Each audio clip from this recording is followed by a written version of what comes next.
Aujourd'hui, nous accueillons Vincent Ravalec et Nine Antico pour un pur moment de rock'n'roll. Comment se frayer un chemin dans la littérature quand on est autodidacte, quand la faille est le point d'entrée de personnages hauts en couleur qui nous rappellent l'urgence à vivre en dépit de notre finitude. Les anti-héros, les marginaux, les obsédés, les voyous, les putains, les madones, les laissés pour compte, les crevures, les romantiques, les poètes des temps modernes naviguent à vue dans les œuvres de Vincent Ravalec et de Nine Antico.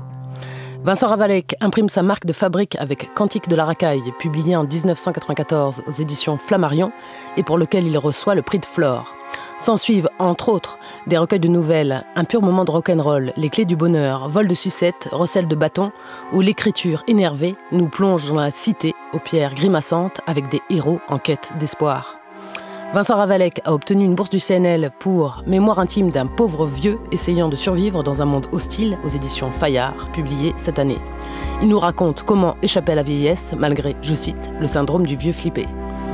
Nous avons également la chance de recevoir l'autrice Nine Antico, touche-à-tout talentueuse. Elle a été sélectionnée plusieurs fois par le Festival d'Angoulême pour Coney Island Baby, paru aux éditions L'Association en 2010, Girls Don't Cry aux éditions Glénat en 2010 toujours. Elle a également publié, entre autres, I Love Alice, paru aux éditions Requin-Marteau dans la collection BDQ en 2013, Madone et Putain aux éditions Dupuis, collection L'air libre en 2023, album pour lequel elle a reçu une bourse de création du CNL. Elle réalise le film Playlist en 2020 avec Sarah Forestier. Son livre pour parler rock'n'roll, c'est maintenant.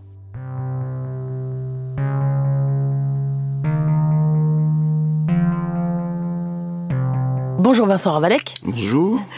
Alors, pourquoi être passé de la racaille à une autofiction ? Pourquoi être passé de la racaille à une autofiction ? Disons que... vous voulez parler là du livre sur le vieux ? Oui. Il y avait une nécessité de faire un exorcisme assez personnel, puisque là, je le vis douloureusement dans ma chair, le fait de devenir vieux. Donc, depuis que j'ai écrit le livre, en fait, je suis plus jeune. Oui, vous dites que ce livre a des pouvoirs magiques. Il en a, réellement, et j'ai pu le constater sur moi-même. C'est pas du fake. Il en a réellement, et je pense que de toute façon, la création... là, justement, je suis en train de faire un film avec ma fille, justement, où c'est ça, où c'est des artistes, en fait, au lieu que ce soit des super-héros avec des pistolets, c'est des super-héros avec des œuvres d'art. Je pense que l'expression artistique a, entre autres, comme vocation de faire de nos affects, nos humeurs, nos émotions, nos idées, un peu de la pâte à modeler, quoi. Et donc, de pouvoir un peu modifier notre ressenti du monde. Et quand on est vieux, comme moi, je veux dire, enfin, quand on a presque un pied dans la tombe, ça s'impose. Qu'est-ce qui vous a plu lorsque vous avez écrit Cantique de la racaille ? On le voit également dans vos recueils de nouvelles, comme par exemple Un pur moment de rock'n'roll, où les voyous, on va dire, sont en haut de l'affiche. Qu'est-ce qui m'a plu ? Ce qui m'a plu, c'est déjà d'arriver à écrire ça, parce que c'était pas évident. En fait, ce qui s'est passé, ça faisait un moment que j'essayais d'écrire et... sans être... je veux dire, le truc était pas là. Et un jour, j'ai écrit cette nouvelle qui s'appelait Un pur moment de rock'n'roll, qui était basée sur un de mes souvenirs quand j'étais apprenti dans un CFA. Et là, je me suis dit, c'est exactement ça que j'ai envie de lire, en fait. À l'époque, moi, j'ai été nourri par Métal Hurlant, par la série Noire. Et il y avait dans la littérature française, à part Dian, avec Bleu comme l'enfer, qui a vraiment fait un déclic, et la série Noire, il n'y avait pas cette espèce de punch, moi, que je ressentais, en fait, de la vie urbaine, en fait. Mais tous ces premiers livres, en fait, sont imprégnés de la vibration Paris et sa banlieue, quoi. Et c'est ça que j'ai essayé de retranscrire. Et c'est ça que je pense que j'ai réussi à faire, et qui m'a plu, en fait. Pourquoi ce désir de touche à tout ?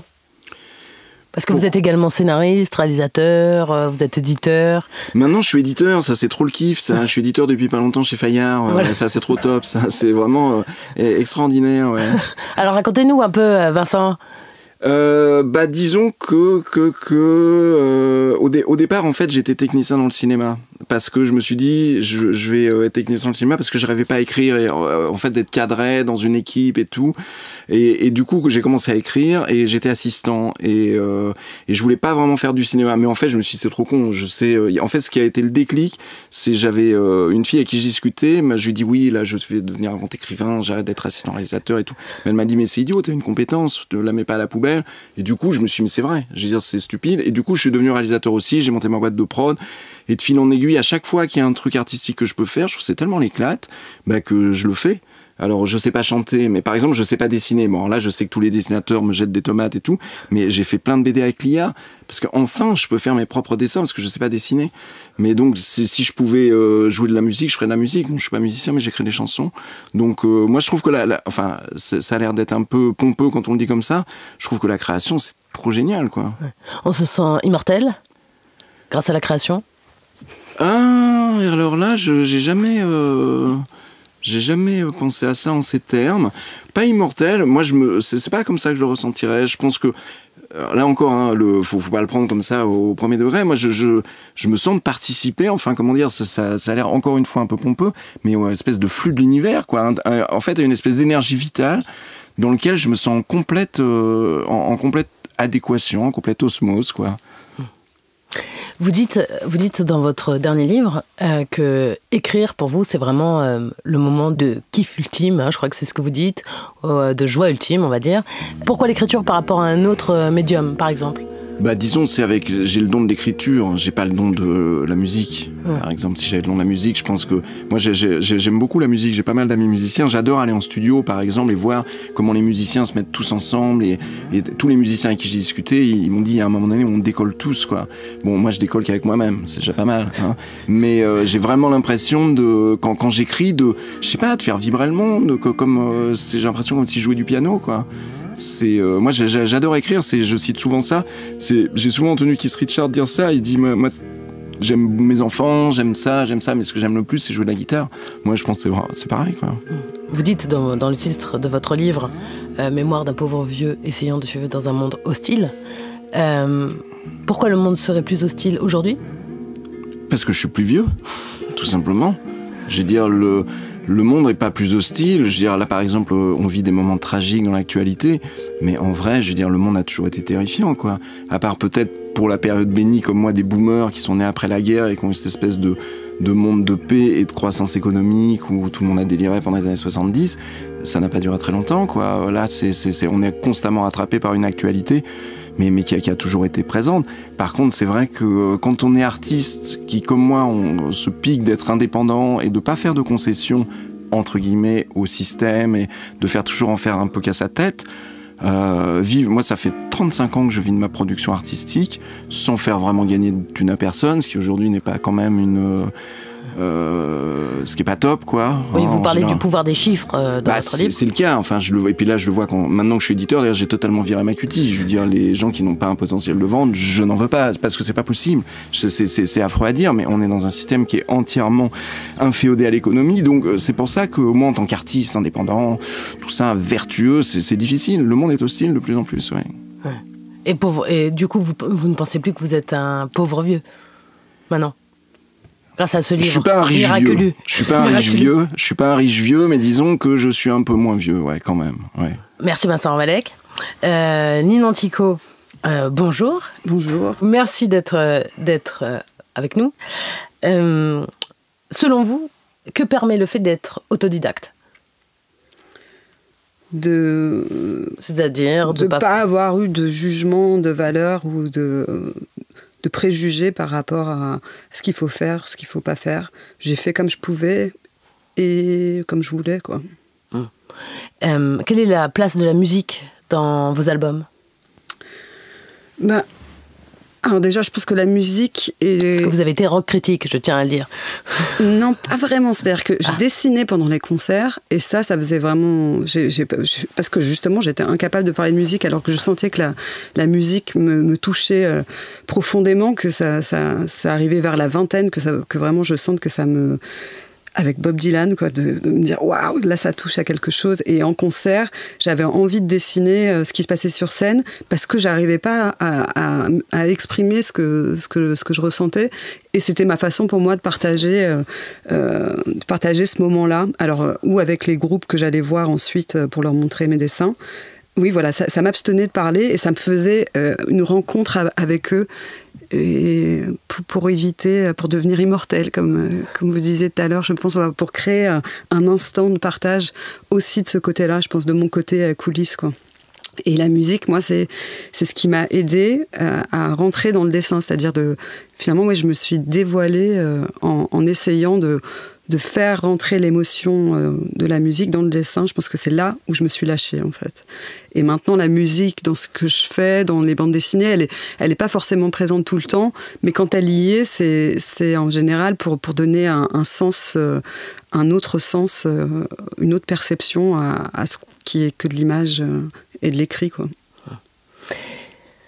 Et donc, ces personnages hauts en couleur, ces personnages à la marge, que vous pouvez, par exemple, décrire ou présenter dans vos BD, pourquoi ce choix ? J'imagine que ça doit toucher à moi, d'où je viens. Je pense que je suis quelqu'un d'une classe sociale moyenne, d'une famille lambda, pas artistique. Et je me suis faite toute seule. Et je pense qu'on essaye tous de se trouver un peu des modèles et que résonnent forcément les vécus dans lesquels on peut se projeter. J'imagine que c'est lié à ça et que j'aime l'idée de cristalliser, de moi porter mon attention sur des gens en me disant qu'ils vont plus rayonner aussi.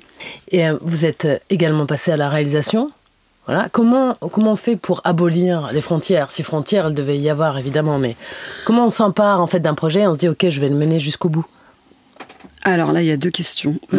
Ouais. Parce que déjà, la frontière pour moi, entre le cinéma et le dessin et la bande dessinée, elle est très poreuse, parce que moi, je pense que c'est mon goût du cinéma qui a fait que j'ai fait ma première bande dessinée, c'est-à-dire que je me la suis storyboardée et je l'ai imaginée comme me faisant mon film. C'est comme ça que ça m'est venu de me dire mes chapitres, la façon dont je les agençais, pour moi, ça faisait une chronique. Et surtout que ma première bande dessinée, c'était vraiment une chronique sur mon adolescence. Et je me suis vraiment dit ça, je fais mon film à moi. Et c'est un peu de cette façon-là que je suis rentrée aussi dans la bande dessinée en tant que lectrice. C'est la première fois que j'ai ouvert des bandes dessinées où j'avais l'impression qu'une case était un cadre de cinéma. C'est ça qui, moi, m'a fait rentrer dans la BD, parce que je dois dire que la bande dessinée franco-belge m'avait pas percuté plus que ça. Enfin, oui, un peu enfant comme ça, mais moi, c'est en découvrant surtout des Américains, où il y a des Français aussi, mais comme Daniel Close, Charles Burns, Robert Crumb, en France, Blutch ou Ludovic de Burme. Enfin, c'est le fait d'utiliser la case, pas pour passer une information, mais pour vraiment on a envie de rentrer dedans, quoi. Moi, ça a toujours été quelque chose avec l'image, c'est de vouloir rentrer dans la case, quoi. Et donc voilà, moi c'est le goût du cinéma qui m'a fait aller vers la bande dessinée aussi, je pense, et de façon la plus indépendante qui soit, parce que c'est la plus grande différence qu'il y a entre la BD et le cinéma, c'est vraiment la totale indépendance qu'on a. Il n'y a pas de problème de moyens Pas de problème de moyens. Alors certes, on doit trouver un éditeur, mais j'ai l'impression qu'en bande dessinée, c'est pas tant... Enfin, je veux dire, quelqu'un qui a vraiment envie d'être publié, qui a quelque chose à dire. Il y a énormément d'éditeurs maintenant et on peut être publié. Après, vivre de ce terrain-là, ça, c'est une autre paire de manches parce que c'est peu payé. Mais par contre, on peut être publié. Je pense que c'est pas... Enfin, qu'il y a du... Comment dirais-je ? Il y a beaucoup d'éditeurs et il y a une grosse demande de bande dessinée. Ouais. Aujourd'hui, le rock'n'roll, c'est quoi, par exemple, dans la littérature ? Ce sont les personnages ou ce sont les destins ? Alors moi, je vais répondre. Pour moi, la dernière écriture que j'ai lue où je me suis dit waouh, c'est rock'n'roll, mais c'est pas parce que ça frotte, quoi. C'est pas ce qu'on a envie d'entendre de lire. C'est Neige Chino, son Triste Tigre. Enfin, là, c'est des pages où c'est à la fois génial et en même temps ça fait mal, quoi. Enfin, et j'ai l'impression que pour moi le rock, il y a quelque chose comme ça qui emporte, et il y a à chaque fois un moment de frottement et ensuite c'est encore meilleur, quoi. Enfin, un truc qui n'est pas lisse, qui caresse pas dans le sens des poils. C'est ça pour moi l'écriture rock. Et pour vous, Vincent ? Moi, l'écriture rock, je sais pas, j'assimile plus ça à une scansion, quoi. Par exemple, moi je suis pas jazz et je suis pas rap. C'est vraiment un truc générationnel, et pour moi le rock c'est vraiment un truc, une énergie qui est vraiment associée à l'urbain, quoi. C'est comme ça que je le vis. Et moins, moins au sens, bizarrement, qu'à ça, qu'à une espèce de scansion qui fait que le monde va se rythmer d'une certaine manière et que je vais arriver à décoller de cette vie un peu bizarre quand on est en ville, quoi. Mais vous, justement, Vincent, lorsque vous décrivez les rues de Paris, ce sentiment un peu de solitude, en même temps, il y a un rythme, en effet, qui accompagne vos personnages. Vous pensez que, justement, ce rythme-là, cette ambiance-là, elle peut être, elle peut être transférée en 2019, en 2022, en 2025, je veux dire, voilà, c'est... Je sais pas trop, bizarrement, la question a l'air simple, pour moi, elle est assez complexe, en fait. J'aurais du mal à répondre de manière tranchée. C'est un peu... par exemple, j'ai écrit une trilogie rurale, oui. Qui s'appelle Sainte-Croix-les-Vaches. Et est-ce qu'elle est rock ou est-ce qu'elle est pas rock ? Je sais pas trop, quoi. Moi, je pense que j'ai évolué aussi. Je suis plus je veux dire, mon cœur de rocker n'est plus le même que le cœur de rocker que j'avais à 25 ans. C'est évident, je me sens plus dans une espèce de poésie dont le rock est une des composantes, en fait. Ouais. Et du coup, j'aurais du mal à préciser exactement une réponse précise à votre question. Alors, quelle est la dernière lecture qui vous a marqué un peu à la manière de Nina Antico, qui a été marquée par le livre de Neige Sino, par exemple ? Alors moi, en fait, j'ai un petit souci avec la lecture, c'est que depuis que j'écris, en fait, je lis plus comme avant. Donc moi, j'étais un très gros lecteur, je lisais peut-être 1 ou 2 livres par jour, je dévorais les livres, et quand j'ai commencé à écrire, en fait, aujourd'hui, quand je commence un livre, soit il ne me plaît pas, ce qui arrive tout de même très souvent, et je le repose tout de suite, soit il me plaît, et je lis le premier chapitre ou le deuxième chapitre pour être dans la musique de l'auteur, et ça, j'en lis toujours 1 ou 2 par jour. J'en ouvre 1 ou 2 par jour, mais je le lis pas entièrement. Et je lis beaucoup de classiques, parce que je manquais de culture classique. Donc là, récemment, j'ai relu Moby Dick, enfin, quelques phrases. Et hier soir, j'ai lu un livre que je connaissais pas, c'est des jésuites qui vont en Amérique du Sud pour convertir les peuples indigènes, et c'est une espèce de folie, quoi. Je me rappelle plus du nom de l'auteur, c'est un auteur allemand.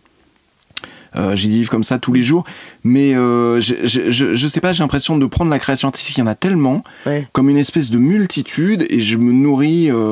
Alors il y a des gens autour de moi qui me disent mais tu rentres dans une expo et tu restes 2 minutes et puis tu ressors et tu ouvres un livre et tout. Je fonctionne comme ça, en fait. J'ai un espèce de kaléidoscope de création artistique qui me percute le cerveau en permanence, et je rentre moins dans une œuvre précisément. Mais j'ai relu Selby, par exemple, on parlait d'écriture rock'n'roll, pour moi, Selby, ça a été la claque absolue. Quand j'ai lu Selby, je me suis dit, putain, c'est là, quoi.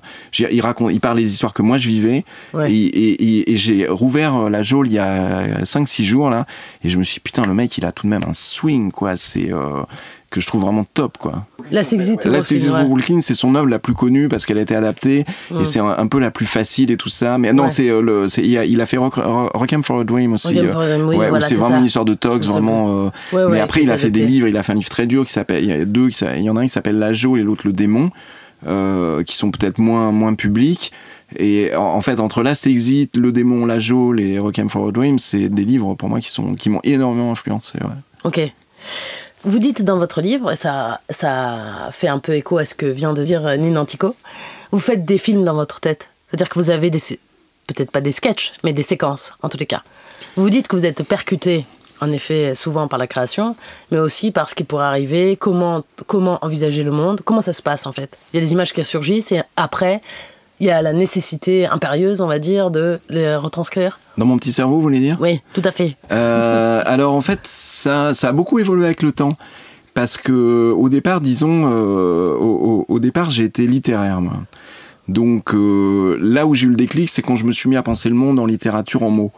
Et puis en fait, je suis devenu réalisateur. Le déclic, ça a été à la fin, quand j'étais assistant. En fait, je faisais une pub et il y avait un vieux chef-op anglais et qui avait fait plein de films à Hollywood, tout ça. Et il me disait, mais moi, je tourne la tête, c'est un panneau, j'avance, c'est un travelling et tout. Et je me suis dit, putain, mais oui, c'est ça. Et j'ai switché, donc je suis devenu bilingue. Et en fait, après, à force de faire des trucs, en fait, des fois c'est des œuvres d'art contemporain, des fois c'est un truc en 3D, des fois c'est des phrases littéraires, et en fait tout ça se mélange, et j'essaye, le monde est assez difficile pour moi quand même. Je veux dire, entre ce que je pense que le monde pourrait être et ce qu'il est, il y a tout de même un gap qui est assez cruel, et j'essaie, je suis souvent ailleurs, parce que je regarde le monde, je fais comme une œuvre d'art contemporain en fait. Donc je passe de la littérature, d'un peu de 3D, un peu de VR, un peu d'animation, pouf, je reviens à une peinture. Ouais. Oui, vous dites que vous étiez insatiable en termes de découverte culturelle et que vous ne pouviez pas vous arrêter, que ça continue également. Vous travaillez avec votre fille, puis avec les membres de votre famille. Enfin bon, bref, il y avait vous essayez de mêler votre quotidien familial à la création de manière moi c'est aussi bête que ça. Enfin, au risque de me répéter, moi la création, je suis un peu ravi de la crèche. Hein. Moi la création, je trouve ça top. Et je vois pas pourquoi c'est pas top pour tout le monde. En fait, j'arrive pas à comprendre pourquoi les gens sont pas à ce point exaltés, je veux dire, par ça, quoi. Je veux dire, et du coup, tout ce que je peux faire dans mon quotidien pour essayer de transformer les choses, ouais, c'est vraiment je pense que c'est mon credo existentiel, vraiment. Ouais. D'accord. Et donc aujourd'hui. Voilà, c'est quoi? Quelles sont les marges de liberté? Est-ce qu'on tolère encore les personnages à la marge? C'est une question pour Nine ou pour moi? Pour vous deux. Je pense que c'est pas une question de tolérer ou pas les personnages à la marge, mais je pense qu'il faut, enfin, nous, il faut qu'on réussisse, et c'est vraiment un challenge, à continuer à faire ce qu'on fait sans trop se poser de questions par rapport à ce qu'on peut dire ou ce qu'on n'a pas le droit de dire, parce que ça serait le pire écueil, quoi. Vraiment, c'est la fin de la création si on doit tout mesurer. Donc, je pense que ça va être ça, notre petit boulet du 21e siècle, c'est d'essayer de rester... c'est à la fois garder la curiosité du monde, mais à la fois rester vraiment dans sa bulle pour pas être trop impacté par ce qu'on a le droit de dire, ce qu'on peut pas dire. Alors voilà, forcément ça fait penser à on peut plus rien dire, mais il y a quand même un truc très flippant, ouais, je trouve, à trop restreindre la parole, quoi. Moi je préfère largement les engueulades de famille que les gens qui parlent pas, quoi. Je sais pas si j'ai dérivé là, mais... Non, mais si. Si. Ouais. Et pour vous, Vincent? Je trouve qu'on vit dans une époque qui est assez paradoxale, parce que clairement, en 35 ans, le discours admis s'est énormément normatisé, je sais pas comment on dit, enfin et en même temps, comme tu le disais tout à l'heure, il y a énormément de production, donc en fait il y a tout de même des espaces, le côté subversif par exemple, je vois pas trop où il peut être aujourd'hui. Enfin, c'est ma question aussi, sous-jacente. On a un peu tout a été permis, tout a été dit, et en même temps, ce qui marche et ce qui est admis dans le truc mainstream, c'est tout de même, je trouve, énormément rétréci ces 5-10 dernières années. Mais moi, pour moi, je trouve que l'espace est toujours là. Mais que si on veut faire un certain type d'œuvre et avoir une certaine audience, je pense qu'on est obligé tout de même, de manière réaliste, de se limiter. Ouais. Mais moi, je pense que ce qui reste subversif, c'est de parler de la complexité, quoi. C'est de jamais essayer de mettre une frontière, une catégorie, parce que l'insolence en soi, ça n'a pas de sens, ou être...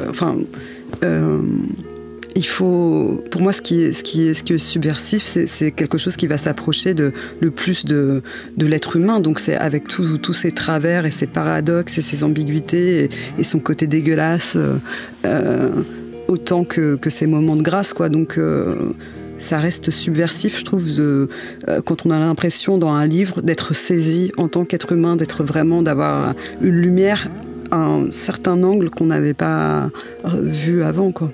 Ouais, je trouve que c'est une très bonne remarque, parce que la complexité, voire le second degré, n'est plus trop au goût du jour quand même. Hein. On a besoin de messages simples, d'histoires simples, qui vous percutent le cerveau, mais sans trop le faire bouger. Et je trouve que c'est une très très bonne remarque, ouais, sur la complexité. Ouais. Merci. Et l'humour dans tout ça, parce que le rock, que le rock c'est l'humour? Pas forcément, je dirais. Moi, après, personnellement, je trouve que c'est vraiment, pour moi, les plus grandes œuvres ont toujours un recul comme ça qui permet l'humour. Parce que c'est ce pas de côté-là, c'est vraiment... l'humour, c'est ça. Je sais pas scientifiquement, biologiquement comment ça se passe, mais c'est là que ça se niche, c'est le pas de côté, quoi. On rit parce qu'on est détourné, parce qu'il y a de la gêne, parce qu'il y a de la honte, et c'est un double sens. Donc ça va de pair, c'est vrai, avec avec la subversion. Après, est-ce que subversif égale rock? Oui, après, c'est plutôt, je pense, le terme rock qui veut surtout tout et rien dire, mais je pense que moi, si on me demande rock, qu'est-ce que ça veut dire, je pense que ça... Il y a un truc de sens, vraiment de sexualité. Enfin, pour moi, la naissance du rock, c'est à partir du moment où il y a eu Elvis et voilà, prendre conscience de cet aspect-là dans la musique, quoi. Ok. Et pour vous, Vincent? L'humour? Ouais. Moi, ça serait le sexe, du coup. Ouais, ce serait... Toi, c'était plus le sexe et moi plus l'humour. Ok. Les deux ne sont pas incompatibles, hein, évidemment. Non. Mais l'humour, moi je me pique d'être drôle, mais bon, je suis drôle pour les gens qui me trouvent drôle, en fait. L'humour, par définition, est un peu subjectif. Et c'est marrant parce que mon dernier livre, que je pense est très drôle, a été trouvé très drôle, en fait, par des gens de mon âge et un peu des vieux mâles blancs dominants, ex-rockers. Je sais pas si des autres ne l'ont pas lu de toute façon, donc j'ai pas pu avoir de retour, mais je suis pas sûr qu'ils l'auraient trouvé drôle. Non, mais vous dites d'ailleurs dans votre livre que vous allez aller voler vos propres livres, justement, dans les librairies ou dans les grandes surfaces, justement, pour montrer que votre livre marche. Mais grâce à ça, il a marché. Je veux dire, c'est le principe du top 50. Vous savez, le top 50, on allait acheter tous les 45 tours dans les Monoprix ou dans les prix uniques, et après, il était en tête du hit parade, et grâce à ça, tout le monde l'achetait. De la même façon qu'il faut aller mettre son petit ticket le jour où le film sort. Les prods disent, vas-y, tu envoies tous tes potes avec le pass. Vous en prenez 20, quoi. Nina Antico, quelle sera la prochaine œuvre sur laquelle vous allez travailler? C'est une œuvre, une bande dessinée, où je reviens à l'autobiographie et qui parle de mon rapport au désir, d'essayer de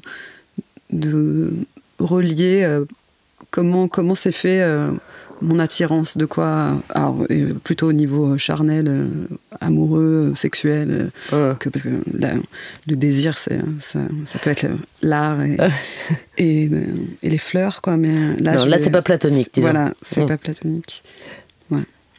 Ok. D'ailleurs, vous en parlez également, Vincent, dans votre dernier ouvrage, du désir. Enfin, vous en parlez, votre personnage en parle. C'est un sujet un peu touchy pour un homme de mon âge. Je préférerais qu'on évite le sujet. Donc, vous racontez un peu l'univers des sites de rencontres, justement. Et c'est très drôle parce que, finalement, c'est pas un jeu de dupes, mais un peu. Mais le désir, quelque chose, est une constante, en effet, je pense, dans la création. Et dans le fait de ne pas se sentir... Mort. Je dois répondre quoi? Oui, je sais pas commenter. Vincent, le désir pour vous, Vincent, c'est quoi? Alors là, vraiment, on rentre dans des choses, je vous dis, un peu trop touchy, là, vu le contexte aujourd'hui. Je sais pas trop si je vais m'avancer sur ce terrain. Mais le désir, non, pour moi, c'est très important. Après, est-ce que le désir est forcément quelque chose qui est corrélé à la création artistique? Je sais pas, parce que Léonard de Vinci, a priori, n'avait pas de vie sexuelle. Et ça a quand même été Léonard de Vinci. Et on peut pas dire que c'est un mauvais créateur ou qu'il n'était pas créateur. Donc, pour moi, c'est totalement corrélé. Enfin, je veux dire, la pulsion vitale, sexuelle et artistique, elle est totalement intriquée. Oui, la libido, d'ailleurs, enfin, ça c'est pas du tout restreint à la sexualité. On peut avoir une libido très forte parce qu'on a la curiosité à vif, quoi. Donc, c'est vrai que j'ai précisé que ma BD c'était sous cet angle-là, mais l'important, je trouve, dans la vie, c'est d'avoir du désir, qu'il soit sexuel ou pas. Enfin, et pourquoi pas ne pas se cantonner enfin voilà, pour moi c'est vraiment le plus important, c'est de garder la curiosité et le désir en soi, avec un grand D, quoi. Donc, bon, donc là, ah oui, parce que la page blanche, du coup, c'est peut-être l'absence de libido, de fait. Ouais, que j'ai jamais connue d'ailleurs. Enfin, moi non plus. Ouais. Ah. Les gens qui disent page blanche, c'est que soit ils ont trop d'idées, ou ils osent pas aller vers quelque chose, mais c'est un peu. Enfin, si on a envie d'écrire, je veux dire, à partir du moment où personne n'y est obligé, mais la page blanche, vraiment, je crois que c'est une mauvaise appellation. C'est plutôt une page noire, parce qu'elle serait trop remplie et on n'arrive pas à trier, qu'une page blanche. Parce qu'on est forcément envahi de choses, mais par exemple, quand je fais des ateliers avec des collégiens ou des lycéens, mon argument numéro 1, c'est surtout qu'il faut... C'est pour ça que j'aime bien parler de l'autobiographie, c'est parce qu'il faut regarder très proche de soi et quand on se fixe l'objectif de la montagne au loin là-bas, c'est ça le problème, c'est ça qui peut amener la page blanche, c'est d'avoir envie d'un sommet alors que c'est ces petites collines qui forment, qui sont juste sur nous, autour de nous, c'est celle-là dont il faut parler, parce que la montagne amène la page blanche. C'est beau ce que vous dites. Et vous, Vincent, c'est pareil, vous l'avez jamais connu, la page blanche? Non, moi c'est l'inverse. Enfin, j'ai toujours 500 000 projets en même temps. J'ai pas du tout de. Enfin, c'est un concept qui m'est totalement étranger. Ouais. Par contre, je suis pas sûr parce que depuis plusieurs années, je fais beaucoup de formations en fait. Je fais une formation pour des scénaristes qui veulent devenir écrivains et l'autre pour des écrivains qui veulent devenir scénaristes. Oui. Et du coup, comme l'inspiration et la création me passionne et me fascine, je pose beaucoup de questions en fait aux gens qui viennent dans les stages là, voir comment ça se passe pour eux. Et c'est tout de même assez différent selon les personnes. Hein. Pour la scénarisation, c'est très cadré être scénariste de cinéma. Donc il y a des steps, machin, des étapes. On est vraiment pris dans un moule qui vient vraiment façonner votre manière de penser créative. Par contre, quand vous écrivez de manière littéraire, non. Et tous les écrivains, j'en ai eu beaucoup. Hein, je sais pas, peut-être 100 ou 200 en ces 10 dernières années, à qui j'ai tous posé des questions. Et pour les écrivains, c'est vraiment très très différent. Il y a des gens qui ont la page blanche et ça vient. Il y a tous les cas de figure sont un peu possibles en fait. Et c'est vraiment très intéressant et très fascinant quand on s'intéresse à la création. Ouais. Ouais. Vous vous sentez ancré dans ce monde-là? Vous vous sentez faire partie d'un tout? Vous vous sentez, comment dire... Quel monde-là? Celui-là, là où on est vraiment, oui. Je veux dire, dans votre création, chacun, dans ce que vous avez choisi et qui vous révèle aussi en tant que créateur donc au pluriel, hein, je parle de vous, Nina Antico, et de vous, Vincent Ravalec. Finalement, vous ne vous sentez pas à contre-temps? C'est ma question. Alors déjà, je pense que moi, j'ai quand même la perception que j'écris depuis un endroit où forcément les rayons vont concerner que des gens qui sont concernés par les mêmes choses que moi. Donc j'ai quand même une espèce de lucidité sur le fait que ma sphère n'est pas mondiale. Hein, et j'ai pas l'impression d'être... non, je pense pas que je puisse dire je représente... Non, j'ai pas l'impression de faire partie du grand tout, moi. Et j'ai l'impression de vivre dans le passé aussi. Ouais. De toujours, dans mes bandes dessinées, dans mes sujets, tout. J'aime beaucoup le fait de regarder en arrière pour essayer justement d'en tirer un peu d'expérience, des leçons. Graphiquement aussi, je suis vraiment très inspirée par les choses, par l'imagerie, le graphisme du passé. Je trouve que tout est moche maintenant, j'avoue, que ce soit les affiches de cinéma ou les couvertures de livres sont affreuses. En fait, je trouve qu'il y a un soin. Il y a un soin de l'image et il y a un truc de la beauté de l'image qui s'est vraiment perdu, je trouve. Personnellement, ça fait vieille conne, mais je vais te piquer le titre de ton livre. Madone et Putain, c'est ça.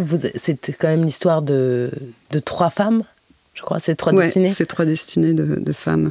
Ouais. Mais après, je dis pas que. Enfin, c'est 3 femmes qui vivent en Italie. Je dis pas que c'était mieux avant, à part sous l'angle de l'image. Ouais, en termes d'image, il y a un truc qu'on a perdu, je trouve, en exigence de c'est quoi une belle image.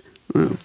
Et je dis pas que moi, je suis la belle image, mais je veux dire, vraiment, moi, ça me scie de voir les affiches de cinéma, même celle de Scorsese. Je dis, mais elle est moche cette affiche, quoi. Ouais. Avant, il y avait putain, rien que la typo, c'était quelque chose, quoi, de choisir une typo. Maintenant, tout le monde prend les mêmes typos de merde. Toutes les devantures de boutiques, c'est toutes les mêmes typos. Et ce truc, cette culture de se dire, bah ouais, on va pas donner de la confiture au cochon, quoi. Ça, je trouve ça dégueulasse. Et je trouve qu'on est quand même dans un truc comme ça qui tend de plus en plus à prendre les gens pour des cochons, quoi. Voilà. C'est très clair. Et pour vous, Vincent ? Est-ce que je me sens faire partie du monde ? Ouais, d'un grand tout. D'un grand tout ? C'est un peu naïf comme question, mais ce sont justement ce que vous nous racontez après, les à côté, justement. Disons, moi j'ai des points de vue assez multiples sur le monde qui varient en fait de minute en minute. Donc là, tout de suite, précisément, oui, je me sens faire partie de ce monde dans ce studio. Mais en sortant du studio, je pense pas. Et quand je vais monter sur mon vélo, ça va être encore un autre monde. Et je pense que justement, c'est ça qui est top dans la... dans la création et dans le fait qu'on soit dans un monde, qu'on soit immergé dans tout de même le monde, moi, m'épouvante tel qu'il est là, mais tout de même le bon côté du monde, c'est cette profusion de création artistique. Alors, je suis plus ou moins d'accord avec toi quand tu dis que les images sont... C'est vrai qu'il y a beaucoup d'images moches, mais quand tu creuses, il y a aussi beaucoup de gens qui font des trucs super. Je trouve que dans le graphisme, il y a, quand tu vas sur Internet, il y a des sites où il y a des gens qui sont... Oui, mais c'est des trucs de niche en fait. Oui, c'est des trucs de niche, ouais. Ouais, mais avant c'était la culture populaire qui était plus belle. C'est ça que je veux dire. C'est ce qui était offert à tout le monde comme une devanture de boulangerie. C'était plus beau. Ouais, alors ceci dit, moi, je collectionne depuis quelques temps les vieux livres de poche des années 60 parce que je trouve que les couvertures sont top. Mais par exemple, les Gélus n'étaient pas top. Et c'est la même époque, tu vois. Et les livres de poche sont vraiment super. J'en collectionne plein. Il y en a plein dans les boîtes à livres. Je devrais pas le dire parce que j'en accumule tel un petit trésor. Mais donc ouais, pour revenir à ça, il y a une telle production artistique, moi, qui me nourrit, que je trouve que ça fait un monde qui est un monde kaléidoscopique en fait. Et du coup, à certains moments, je suis dans cette espèce de tout, mais il est presque trop large en fait pour pouvoir tout épouser. Et je suis plus dans le monde en fait en séquence en fait. Et toutes ces séquences sont extra, quoi. Enfin, pas toutes en fait, non, c'est pas vrai. Ouais, non, mais moi, je m'intéresse à...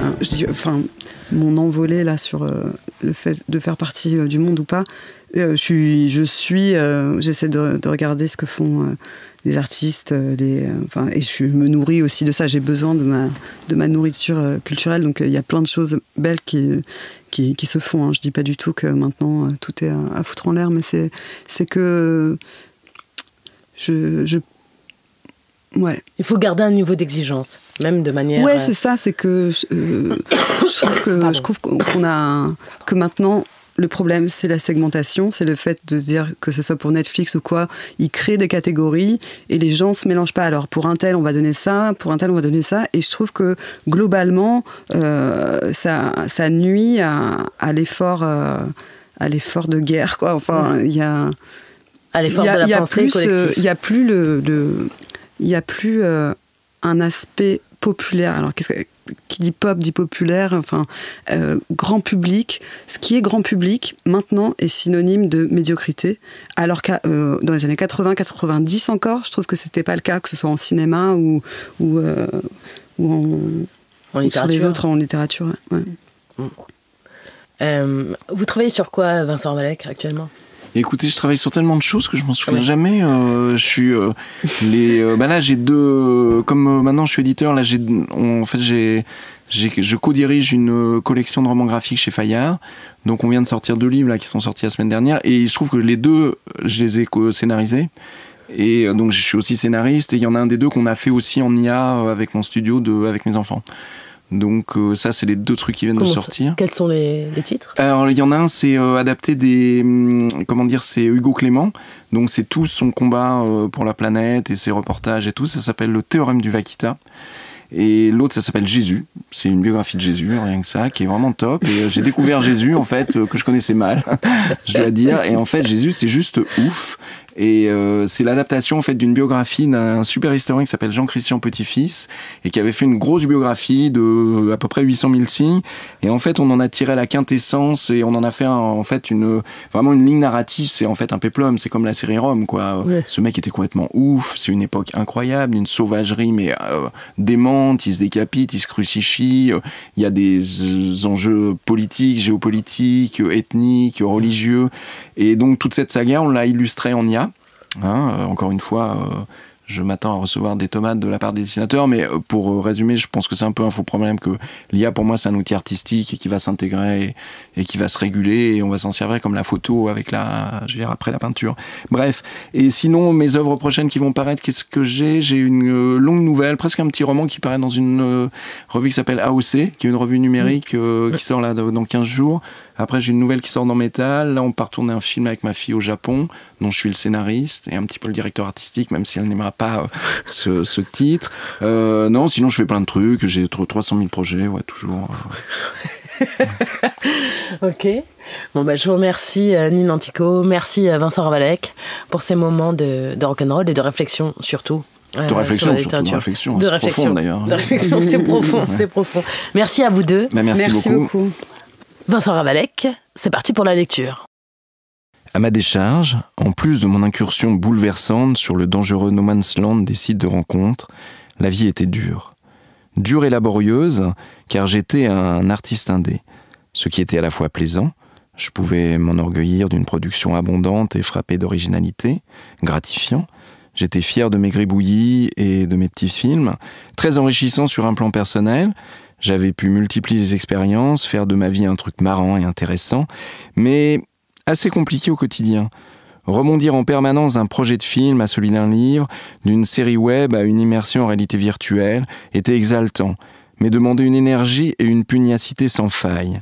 Ce monde, notre monde, mon monde, celui des boomers, qui avait été un mélange subtil d'équilibre entre chiffres et lettres, s'était mis à basculer, depuis l'avènement numérique, du mauvais côté de la force au profit des chiffres. Les chiffres étaient dorénavant tout-puissants, car implacablement corrélés à cet objet complexe, le flouze, qui permettait aux malins en haut de la pyramide de se procurer plein de trucs sympas, doux et plaisants, tels que des chalets à Courchevel, des yachts, des méfins, des jets privés, des empires lucratifs. Autant dire que si votre production ne participait pas d'une façon fructueuse à la sarabande, pour produire une jolie addition dans le bas de la colonne crédit le jour du bilan, pour que les avisés à qui profitait le barnum puissent continuer à péter dans la soie, les chances qu'on vous prenne encore au téléphone n'étaient pas patentes. Merci beaucoup, Vincent Ravalec. Vincent Ravalec a obtenu une bourse du CNL pour Mémoire intime d'un pauvre vieux essayant de survivre dans un monde hostile, paru aux éditions Fayard cette année. Nine Antico a reçu, elle aussi, une bourse du CNL pour Madone et Putain, paru aux éditions Dupuis, collection L'air libre, en 2023 également.